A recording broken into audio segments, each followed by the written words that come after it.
Xbox fails to make the Game of the Year list. No game is included. I think it's a shame. I do think Black Ops 6 probably should have been there. And to be perfectly honest, I think Hellblade 2 should be on that list as well. Now, I don't think that they should win Game of the Year necessarily. Game of the Year is a stiff competition this year, and there's a couple really standouts that seems to be the consensus of who is going to win it. But I think those two definitely deserve to be there. I do think that there's a flaw to the Game Awards and the Game Awards process, and I have some suggestions that I want to go over today, both why they're flawed and how I think they can fix them. But I think Xbox and Xbox Studios getting nominated for 11 different awards or having 11 different nominations is big, is huge, and I think it is a sign of things to come. We've talked about it before on this channel. We've talked about it in past videos. What is being done now sets you up for 2 years from now, 3 years from now, 4 years from now, 5 years from now. All of these studio acquisitions, we're just at the beginning of this snowball rolling. And for everybody that's laughing and saying, look, Xbox, there's some tweets out there saying, look, Xbox hasn't had a Game of the Year nomination in this long. And there's this, they've been on a drought for this long. Yeah, agreed. That's a problem. But it's not always going to be like that. And you got to be careful because Xbox engine, that engine is starting to churn and turn. And if you don't see it happening, you've not been paying attention. Again, it takes time for these studios to come out. And I think we're going to see Game of the Year nomination. Prediction, come back to this video. Next year, we'll see a Game of the Year nomination. Prediction, come back to this video. In the next 2 years, we see multiple Game of the Year nominations. We see Game of the Year nominations where Microsoft gets in 2 or 3 nominations. In the next 5 years, we definitely see that. And we see multiple Game of the Year wins, not just nominations, wins in the next 5 years from Xbox. Mark it. Why do I say that? Because you can see just in the 11 nominations from this year, it's from that engine really starting to get revved up. It's from that snowball starting to roll down that hill that's going to become unstoppable soon, I believe. So let's go over it today. Let's go over why I think the Game Awards are flawed. And it's not flawed because, this is an Xbox fanboy and no Xbox games got there. No. The games that are on the Game of the Year list do deserve to be there. There's one that I have a problem with, and we'll go over the one that I have a problem with. But the other ones absolutely deserve to be there. I'm not saying that at all. I said this last year at the time as well, and the year before that I just think the categorization of the Game Awards is incorrect, and it needs to be worked on. And the way that Game of the Year nominees are selected has to do with those different categorizations, and sometimes you have conflicting categories. We'll go over it today, but before we do, don't forget to hit that like button, subscribe to this channel. My name is X1 the Gamer. We drop videos like this all the time. We also have a podcast, X1 Daily. X1 Daily. Head over to Spotify and Apple Podcasts. Give us a like, subscribe to us, rate us, give us a 5-star review. It very much helps. Also, share this with your friends. If you like it, if you like my face, share us with your friends. It very much helps. Okay, let's jump into this. This is from PureXbox.com. Xbox fails to make Game of the Year list, but still gets 11 nominations for the Game Awards 2024. We're fast approaching, Pure Xbox says, the last Xbox-related event of the year in the form of the Game Awards on December 12th. But before we get there, the nominations have just been revealed, 11, which are for Xbox-owned games. Fantastic. Call of Duty Black Ops 6 and Senua's Saga Hellblade 2 have both received 4 nominations, while Diablo 4 appears twice and Age of Mythology Retold appears once. Here's the list of Xbox nominations for the Game Awards 2024. So, Hellblade 2, Best Narrative. Boom. Solid. Played the game. Absolutely deserves it. Best Audio Design, Call of Duty Black Ops 6 and Senua and Hellblade 2 both get that make nominations for that. Again, played both of those. Can see why both of them deserve them. I think Hellblade 2 has such a heads up on this because of what they do with their storytelling. I believe the first Hellblade won this category. I believe that the first Hellblade also won Best Narrative. So I think it's a shoo-in. If it's not a shoo-in for Best Narrative, which if you haven't played the entire game, go play it. It's amazing. It's an amazing story. Hellblade 2, though, Best Audio Design, I would stake money on it. It's going to win. It's kind of unfair because of what they do with voices in 3D and how as you're walking, you hear these voices coming to you and it's simulating psychosis. And it's really, really cool. Best Performance, Melina Jurgens from Hellblade 2. Again, I think she won this the first time they were nominated for the first Hellblade. Perhaps a shoo-in. Again, fantastic performance for her. Now, can I just say, here is where I think the first flaw comes in. How is it that Best Performance Okay, maybe best performance because that's an individual, so it doesn't really have to do with the game. But a game that is nominated for best performance, best audio design, and best narrative is not nominated for Game of the Year. I think there's a flaw in this, but we'll get to that flaw in a second. Before you comment, don't at me. We'll get to that flaw in a second, and it'll all make sense to you. Innovation for accessibility, Call of Duty and Diablo 4 are on that. I don't know specifically. I don't have an opinion either way. I don't know specifically what either of those games did. I'm sure they did a lot. I don't know. Games for Impact, Hellblade 2 also. I'm unaware. I know that they're basically raising awareness for psychosis, and forgive me if I have that incorrect, but the disease, the mental disease that Senua has and experiences and that you're experiencing through those headphones with her, I'm sure that that's what that is for. Congratulations to them for that as well. Best ongoing, Diablo 4. I actually have a problem with that category. We'll get into that later. The best ongoing category. It's a very loose definition. I think the problem with the Game Awards overall is there's a lot of these loose definitions there, and it's like, well, this game is in the ongoing category, but why is this game not in the ongoing category? You know what I mean? Best action game, Call of Duty Black Ops 6. Yep, probably a shoo-in, probably going to win. Best sim and strategy, Age of Mythology Retold. Don't know what the competition is there for that, but definitely a good shot at that. And then best multiplayer, Call of Duty Black Ops 6. Once again, how is it that best audio design, a game nominated for best audio design, best action game, and best multiplayer? Let's pretend Call of Duty Black Ops 6 wins best action game and best multiplayer. Should it not be then in Game of the Year? Let's not, because it's not. And that's the flaw in the Game Awards. I think the categories don't add up to Game of the Year, and I think they should add up to Game of the Year. Let's take a look at what Game of the Year is. So Game of the Year is Astrobot, Balatro, Black Myth Wukong, Elden Ring, Shadow of the Erdtree. Now that is DLC. That one, I agree with the internets on, for once. Usually I'm in disagreement with the internets and the interwebs on. This is DLC. I do not think DLC should be up for Game of the Year. I think DLC should have its own category. I don't know, best ongoing game maybe, or best DLC of the year. Actually, that would be a really cool category to have. Final Fantasy Rebirth is there, and Metaphor ReFantazio. Now, all of these games from Astrobot, Balatro. I've played Balatro. I've played Elden Ring. I've not played Final Fantasy Rebirth or ReFantazio, and I've only watched Black Myth Wukong. Black Myth Wukong, I think, actually is the weak link here from everything I know, from friends who I know who have played the whole thing through. It falls off where Final Fantasy Rebirth and Metaphor ReFantazio does not. Metaphor is the shoo-in.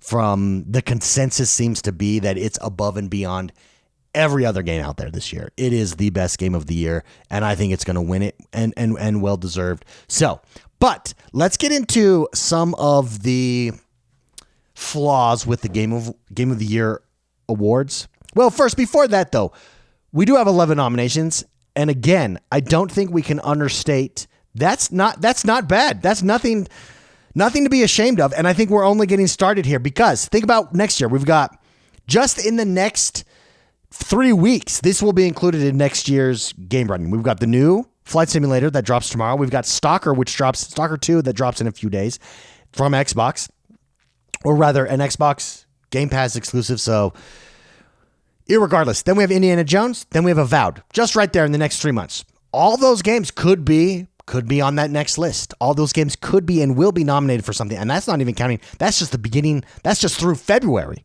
And then we've got the rest of the year after that. So you can see how things really rev up, and the amount of studios that Xbox now has, and the amount of games that are going to be published on a regular basis there. We're at the beginning here, everybody, and it's very exciting. So these games definitely, I think, all deserve to be nominated. Congratulations to each of them. I think the future is bright for Xbox going forward. I do think that, of course, Xbox not having a game of the year for a decade, yeah, it's a problem. And it does show where Xbox has been. They've just not been able to get it together. They do have to get it together in order for Game Pass to work for them. They absolutely do. And here's the thing. I think they are, and I think they do, and I think they will. And I think that this is actually an indication of a step in that direction. Let's go over to my first tweet here. I'm going to quote myself. For everybody that's listening or watching, don't mind me. Don't mind me. I'm just going to quote myself. In response to the nominations, I said the Game of the Year nominations are out, not including Black Ops 6. This is over on Twitter. X1 Bros on Twitter. Come follow me. Not including Black Ops 6 is a miss, in my opinion. DLCs should not be included. They should have their own category. That's in reference to Elden Ring. Also, anyone voting, and I'm talking about the jury voting, so I'm talking about who is determining who the nominees are. Anyone voting should have to play and beat each game. Otherwise, it's all hype and narratives instead of real judgment on the games themselves. I would like to know who is the jury, or at the very least, if we don't know who, because I do think anonymous voting is important and has its benefits. If they can assure us and say, hey, we do require all of our voters to have played all of these games, and we verify that they do that. And not just play them, you actually have to complete each game or play to a point of completion. In the case of Balatro, where there really is no completion, you just keep going. Because if not, you're just going off hype or what the trendy game. You got to judge as a voter the game in and of itself, in its entirety, in my opinion. And I don't think that that's happening. I really don't. Again, not that these games, again, Metaphor absolutely deserves it. Final Fantasy absolutely deserves it. Balatro absolutely deserves it. From what I hear, Astrobot, solid game, probably deserves it as well. So it's not that they missed. I just think that that's something that should be addressed there. Now, on to what I think is flawed about the Game Awards as a whole. I have this tweet. Again, I'm going to quote myself. Apologies for quoting myself again. The whole Game Awards format needs an overhaul. Game of the Year nominations should come from the winners of each genre, like Best RPG or Best Fighting Game. So only the best of each category competes for Game of the Year. Let me repeat that. Game of the Year nominations, I think they should come from the winners of each genre, like Best RPG or Best Fighting Game, so that only the best of each category competes for Game of the Year. It makes no sense to have conflicting winners, and we have had conflicting winners in the past, and we will have conflicting winners this year, guaranteed.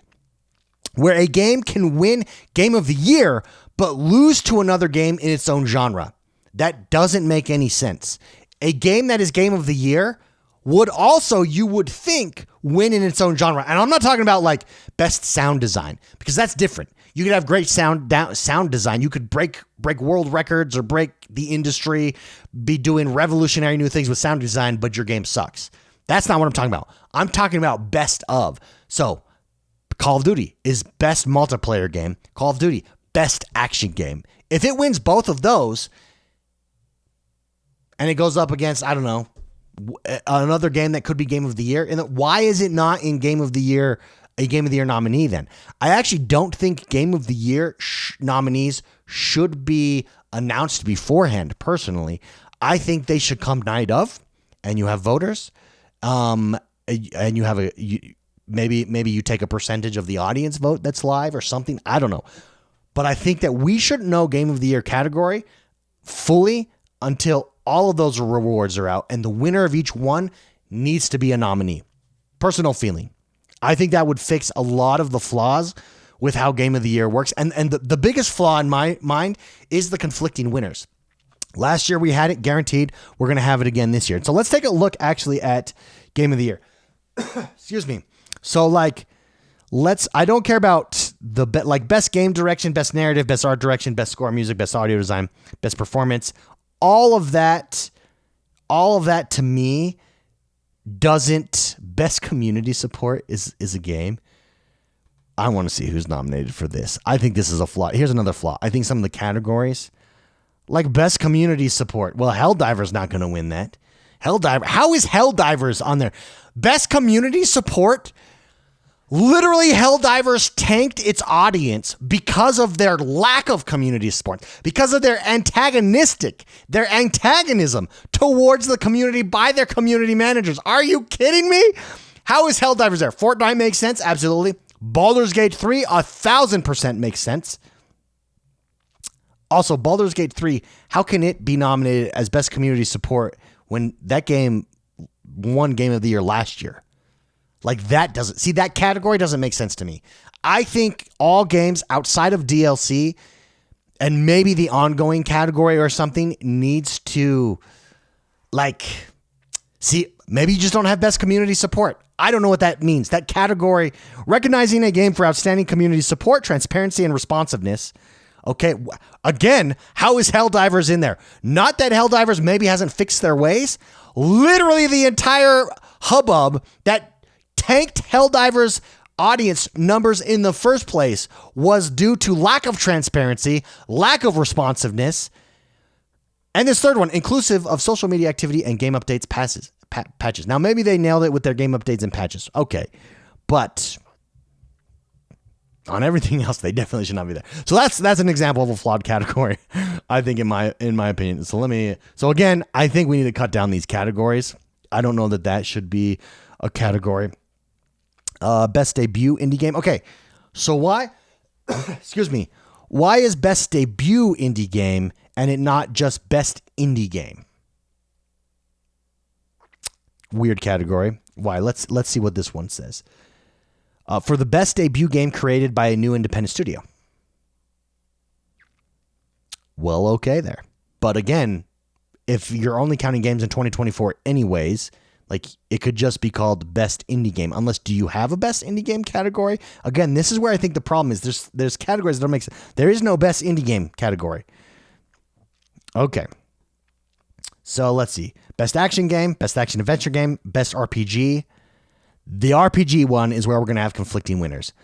Best multiplayer, best sports, best sim. We're going to look at all these. Most anticipated game should not be a category either. I'm sorry. Best adaptation. That's for like movies and stuff. Content creator of the year, best esports. Okay. So you can see some of these I think are flawed. But let's take a look at some of these best of categories and we'll see if there's a potential for any overlay here. So best ongoing. First of all, I don't know about the ongoing category because personally, Fortnite probably should win. Right? Like every year. Award to a game for outstanding development of ongoing content that evolves the player experience over time. Okay, yeah, that's just kind of an interesting category that I'm not sure should exist. Okay, here's a prime example. We actually could have a conflict here. Best action game. Okay, you can see right here.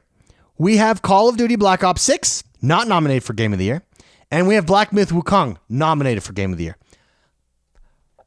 Call of Duty Black Ops 6 could win this genre. Also, how about Stellar Blade? Stellar Blade could win this as well. I mean, all of these are really high quality. But what happens if Call of Duty Black Ops 6 wins Best Action Game, but then isn't nominated for Game of the Year, but Black Myth Wukong is? Do you see my issue? Already there's a conflict that could happen. Much less if Black Myth Wukong wins it. So, Call of Duty Black Ops 6 wins Action Game, but somehow Black Myth Wukong isn't the Best Action Game, but is the Game of the Year? Not sure about that, everybody. Okay, Best Action Adventure Game. No opportunity for conflict here. Astrobot is kind of there is a conflict here in that let's pretend Zelda Echoes of Wisdom, I think, is probably the only real competitor here to Astrobot. Astrobot is Game of the Year, is nominated for Game of the Year. Again, if Legend of Zelda Echoes of Wisdom is there, why is it not considered for Game of the Year? If it wins in this category, or if any of these games win in this category, but particularly Echoes of Wisdom, if it wins in this category versus Astrobot, how is Astrobot in Game of the Year, but not Legend of Zelda Echoes of Time? Let's go to Best RPG. Now, this is, I think, where we're going to see the biggest conflict, because you can see you've got 3 Game of the Years nominees here. You've got, in the Best RPG category, you've got Metaphor ReFantazio, you've got Final Fantasy Rebirth, and then you've got Elden Ring. What if Final Fantasy Rebirth wins this over ReFantazio, but then ReFantazio wins Game of the Year, or vice versa, or any of those 3 combinations? It really takes away some of the power that is Game of the Year in my mind. Again, I think the winner of this category, because essentially what you would be doing should be the only nominee from this category, because essentially what you would be doing is putting then the different genres up against each other for Game of the Year.